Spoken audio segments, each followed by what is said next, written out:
I am your host, Dr. Pamela Gay. And I'm your host, Eric Mattis. And we're here to put science in your brain. Today is a wild day of rockets, astronauts, and even an update on the little Mars helicopter Ingenuity. There is also lots of Earth science, an update on the count of exoplanets in the wrong direction. Plus, pretty colors from microbes could be a sign of life on other planets, and how a train contributed to a space shuttle mission. All of this now, right here on the Daily Space.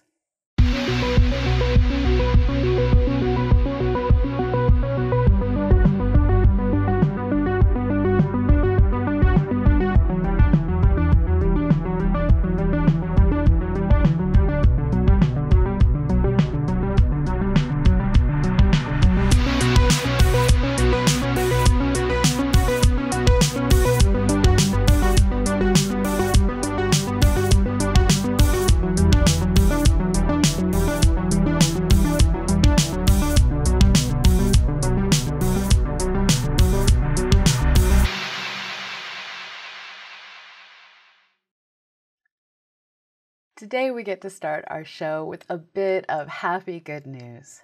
NASA is extending the mission for the little Ingenuity helicopter on Mars for one more year. Ingenuity flew to Mars in the belly of Perseverance rover and arrived on the Red Planet in February 2021. It was then released in April and since then has demonstrated that tiny helicopters can work on Mars. Originally, NASA planned to fly Ingenuity for just 5 test flights over 30 days while the commissioning of the rover took place. 21 flights and more than 1 year later, the helicopter is still healthy. Ingenuity is being used to explore landscapes that aren't accessible to the rover and to scout ahead to find travel paths and good rocks to sample.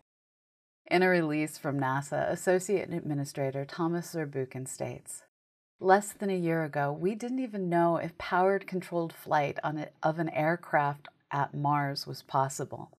Now we are looking forward to Ingenuity's involvement in Perseverance's second science campaign.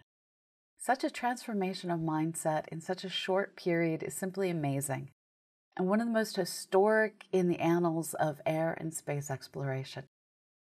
Next up on Ingenuity's mission plan is a scouting mission to determine which of 2 dry river channels Perseverance should travel up as it explores the ancient river delta that once flowed into Jezero Crater. On March 15th at 1622 UTC, an Astra rocket 3.3 launched the spaceflight Astra 1 mission into sun-synchronous orbit from the Pacific Spaceport Complex in Kodiak, Alaska. On board were 2 payloads, one technology demonstrator for a hosted payload satellite that remained attached to the second stage of the rocket, and a 1-unit CubeSat from the Portland Aerospace Society in Oregon. Let's watch the launch, shall we? 5, 4, 3. First motion. Vehicle has cleared the tower.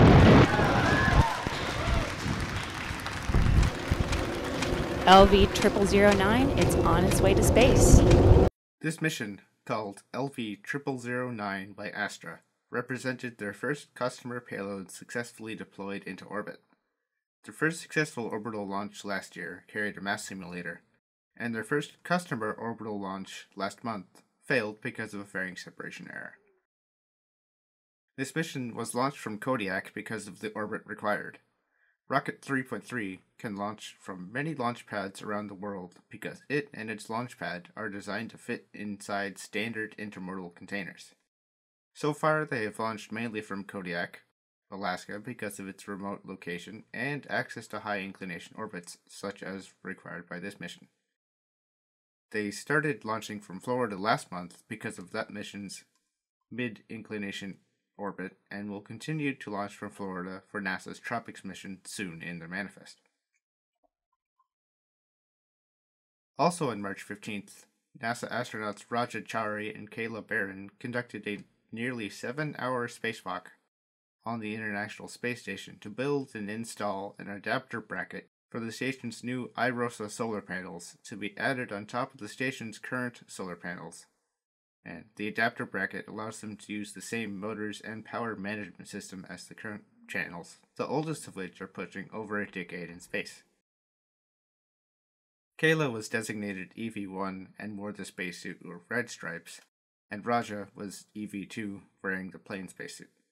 This was her second spacewalk and his first. The two completed the adapter installation early and completed additional get-ahead tasks, including loosening several bolts on equipment they will use on a spacewalk next week and inspecting the area around the Alpha Magnetic Spectrometer. The spacewalk, number US EVA 79, marked 1,555 hours across 247 spacewalks on the ISS. While we're on the topic of the International Space Station, I want to take a moment to address a question we've been getting from viewers. For the past many years, NASA astronauts have been flying up to the International Space Station as part of the crew of the Russian-built and launched Soyuz capsules. The current logistics have astronauts returning to Earth on the spacecraft type they arrived in.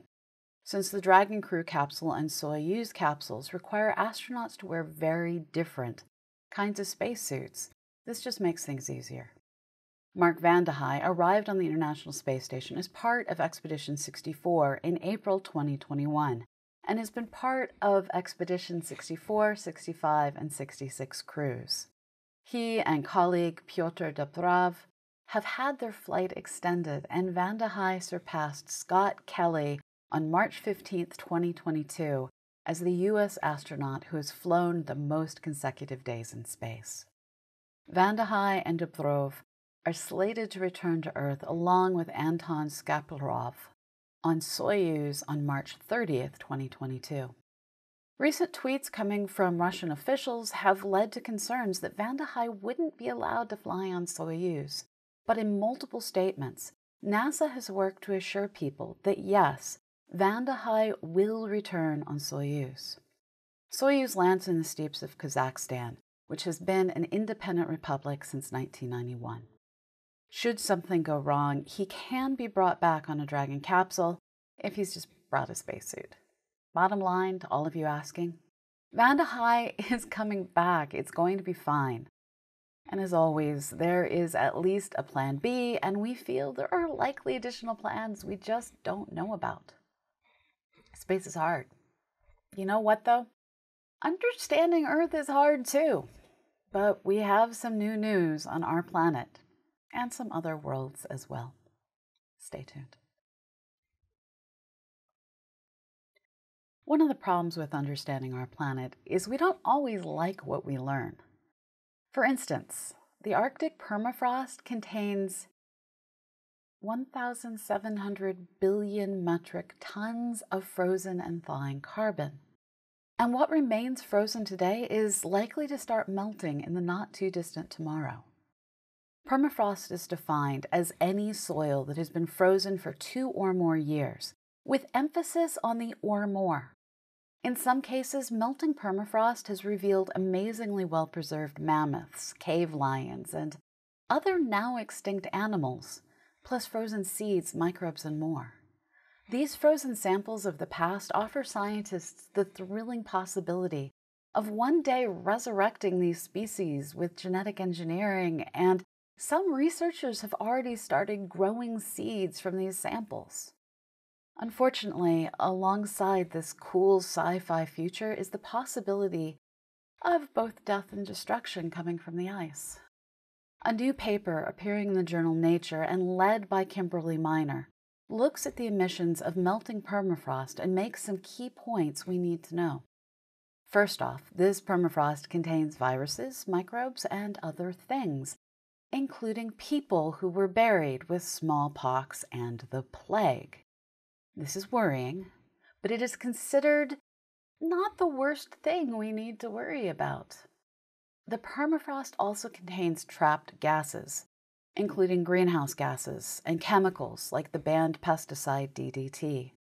And just as we are finally seeing animal populations return to healthy-ish levels, we do need to worry about that DDT and other chemicals.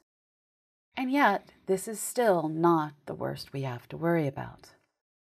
When the permafrost froze, it locked away plant and animal matter, that is made of carbon molecules that will begin to decompose when thawed. According to Miner, current models predict that we'll see a pulse of carbon released from the permafrost to the atmosphere within the next 100 years, potentially sooner. According to the NASA release on this work, changes in the Arctic and Antarctic will cascade to lower latitudes. Earth's polar regions help stabilize the planet's climate.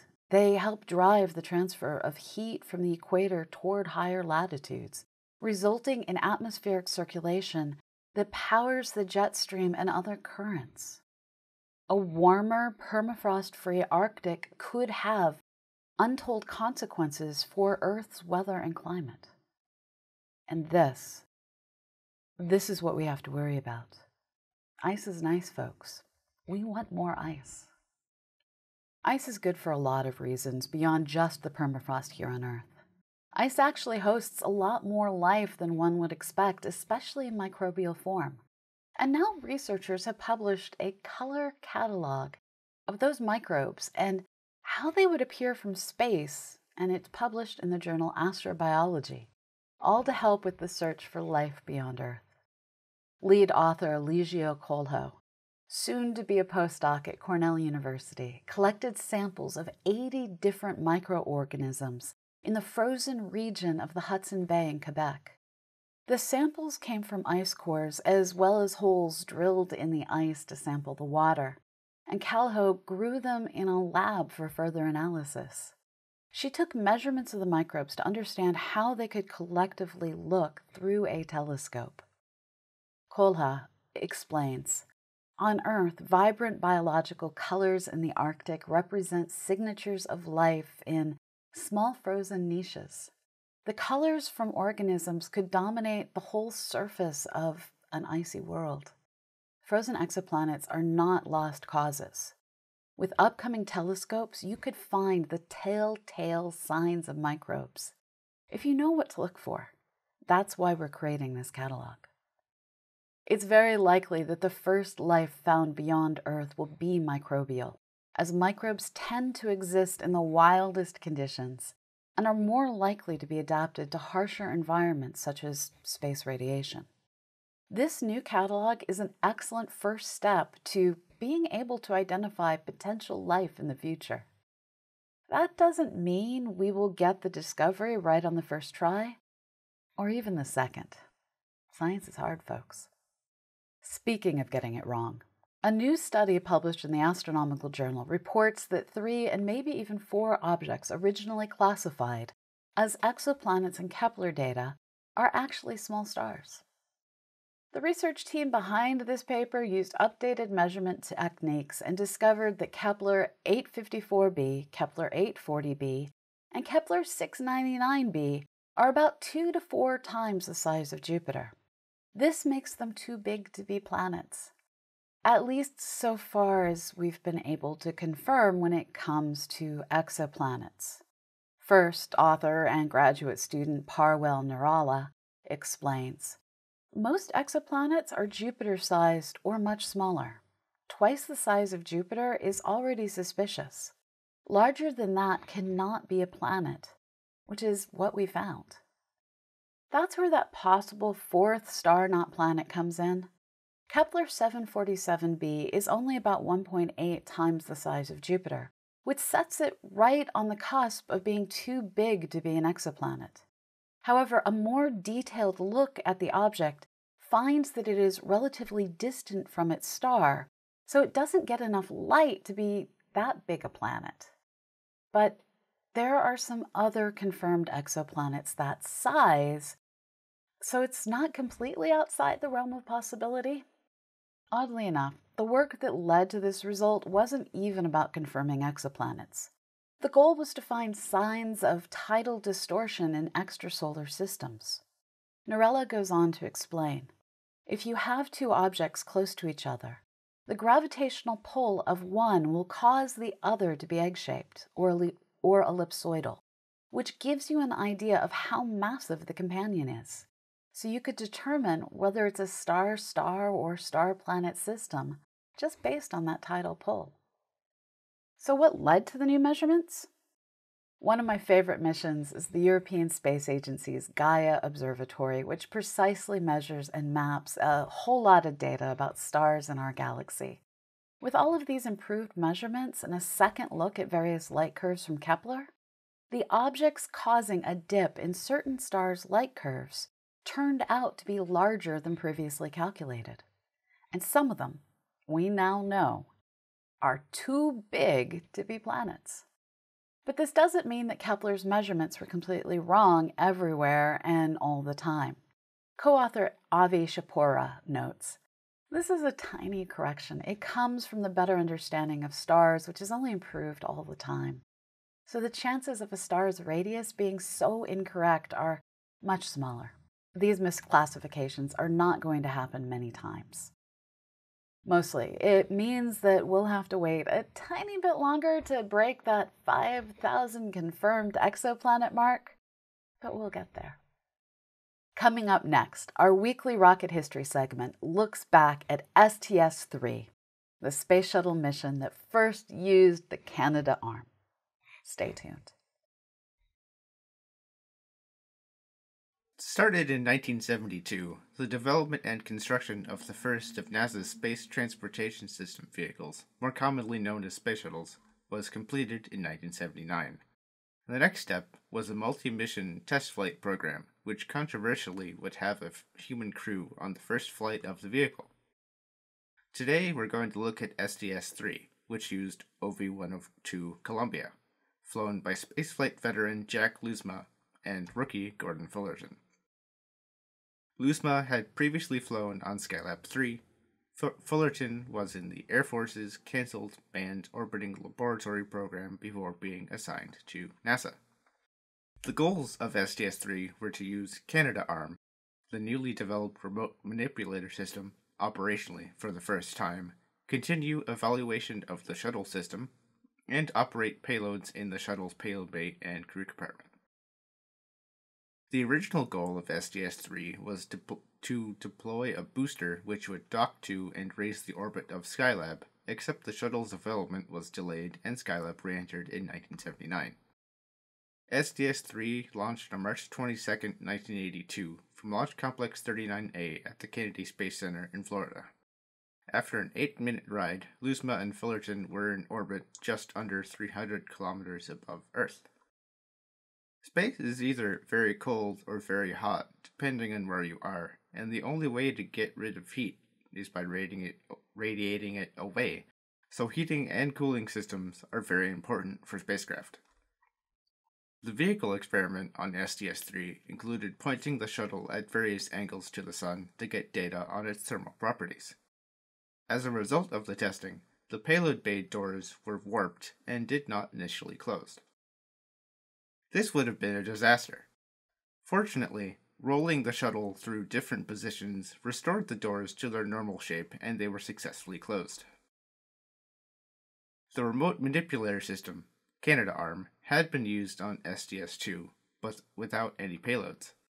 On STS-3, Canadarm picked up a payload called the Plasma Diagnostic Package and moved it to 3 different spots all around the shuttle to collect data on the space environment.